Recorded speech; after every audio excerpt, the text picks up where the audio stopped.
उद्धव ठाकरे गेले 3 दिवस फुटीर खासदारांच्या मतदारसंघात होते। पण या दौऱ्यातनं उद्धव ठाकरेंनी नेमकं काय साध्य केलं याची सध्या चर्चा सुरू आहे। कारण ठाकरे अचानक मुख्यमंत्री फडणवीसांच्या बाजूने झुकल्याचं दिसतंय। शिवाय आपण फडणवीसांचे हितचिंतक आहोत आणि फडणवीस पंतप्रधान होणार असतील तर पाठिंबा देतो असंही उद्धव ठाकरे म्हणाले। ठाकरेंच्या मनात नेमकं काय सुरू आहे पाहूयात त्यावरचा हा रिपोर्ट। नाही, ते एका बाजूला बसले होते, मी एका बाजूला बसलो। त्यांचं हितचिंतक आहे। दोन कोपऱ्यात झाल्यामुळे मधल्यामध्ये सगळेजण जो गोंधळ घालतायत तो त्यांच्या लक्षात येत नाहीये। महाराष्ट्राचा माणूस पंतप्रधान पदी जर बसणार असेल तर शिवसेना सोबत का नको राहिला? फुटलेल्या खासदारांच्या मतदारसंघातला दौरा, साईबाबांच्या शिर्डीत येईपर्यंत उद्धव ठाकरेंनी अचानक ट्रॅकच बदलला। मी फडणवीसांचा हितचिंतक आहे, आम्ही दोघे दोन कोपऱ्यात गेल्यानं काही लोकांचा गोंधळ सुरू झाला, असं चकित करणारं वक्तव्य उद्धव ठाकरेंनी केलं। त्यातच एकत्र येण्यावर उपरवाले की मर्जी असं उद्धव ठाकरेंनी म्हटलंय। अर्थात याची सुरुवात मुंबईतून नागपूरसाठी एकाच विमानातल्या प्रवासापासून झाली। मला असं वाटतं, नाही, ते एका बाजूला बसले होते, मी एका बाजूला बसलो। पण समजा आम्ही आजूबाजूला असतो तर गप्पा मारले असतात, त्याला काय अडचण आहे? हाच प्रॉब्लेम झालाय। दोन कोपऱ्यात झाल्यामुळे मधल्यामध्ये सगळेजण जो गोंधळ घालतायत तो त्यांच्या लक्षात येत नाहीये। कोणी तो नाही, तो त्यांचा प्रश्न आहे। मी त्यांना असं वाटत असेल की मी त्यांचा शत्रू आहे, मी त्यांचा हितचिंतक आहे, म्हणून मी ही गोष्ट त्यांच्या मनातली मन की बात मी करतोय। नाही, त्यांनी शुभेच्छा तुमच्या स्वीकारल्यात, तुमच्या सदिच्छा त्यांनी स्वीकारल्यात, ते धन्यवाद म्हणाले।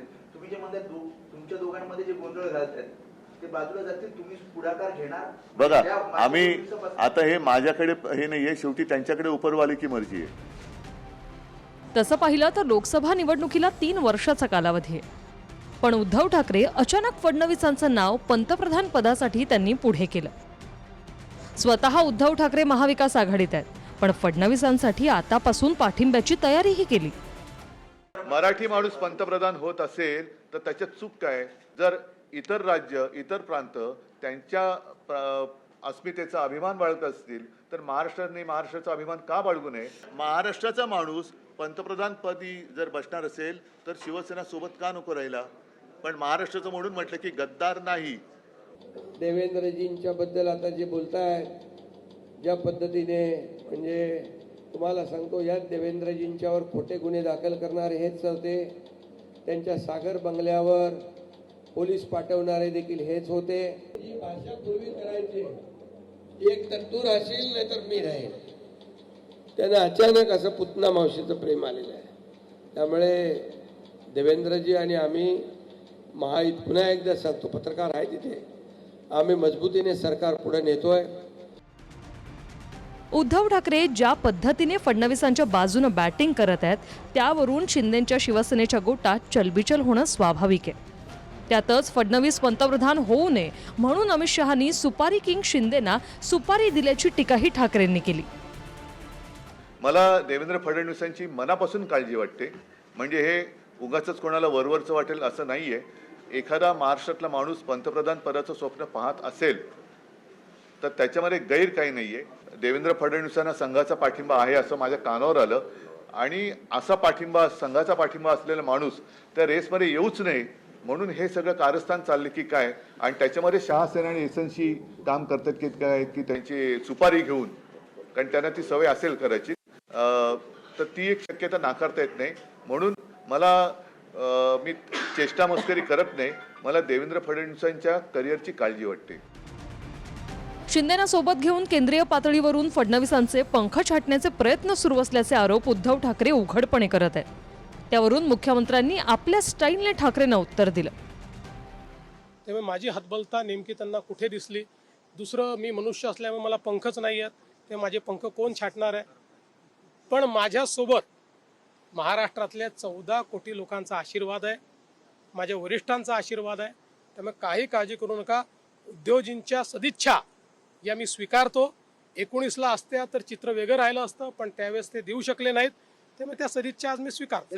आणि देवेंद्र फडणवीसांना म्हणजे अनेकांना दिल्लीत असं वाटतंय की हा माणूस उद्या माझ्याबरोबर पंतप्रधान पदाच्या शर्यतीत येऊ शकतो, म्हणून आत्ताच याचे पंख कापा. पंख कापा हा मराठीतला शब्द आहे, हा मराठीतला शब्द आहे. मग दुसरं काय कापायचं? पंख नाही तर नाही. म्हणजे मला देवेंद्रला विचारायचंय, तुम्ही पक्षी नाही, मला पंखच नाही. बरं पंख नाही कापत, मग दुसरं काय कापू ते सांग. मी वापरतो तसा शब्द. तुम्हाला असं कसं वाटतं? देवेंद्र फडणवीस म्हणाले मी पक्षी नाही, माझे पंख कसे छाटणार? अरे हा वाक्प्रचार आहे. तुम्हाला मराठी येत नसेल तर विधानसभा अध्यक्षांकडनं मराठी शिका. उद्धव ठाकरेंचा फुटीर खासदारांच्या मतदारसंघातला दौरा संपलाय. मात्र भाजप आणि त्यातही विशेषतः फडणवीसांबद्दल उद्धव ठाकरेंची अचानक बदललेली भूमिका राजकीय वर्तुळात चर्चेचा विषय आहे. शिर्डीहून मनोज गाडेकर सह निवृत्ती बाबर, TV9 मराठी.